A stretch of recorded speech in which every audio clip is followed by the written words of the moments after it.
isa sa mga proyekto ni Mayor Richard Tilad nga mangin primary care facility ang Miagao Rural Health Unit wherein ipasanyog pagid natin ang serbisyo sa kalusugan sa atin nga mga kasimanwa.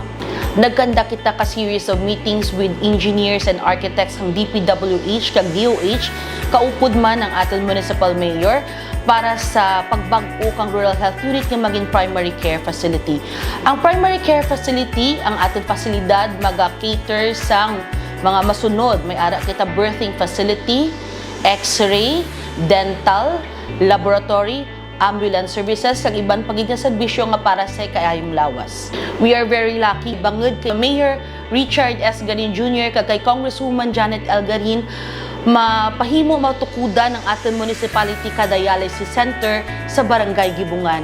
Isa dyan nga proyekto nga maging beneficial gid sa tanan nga mga pasyente nga may chronic kidney disease sa ating municipalidad. Thank you so much Congresswoman Janet Garin and Mayor Richard Garin for the additional 20 million pesos para mas mapabahal ang atin nga primary care facility dija sa Barangay Gibungan.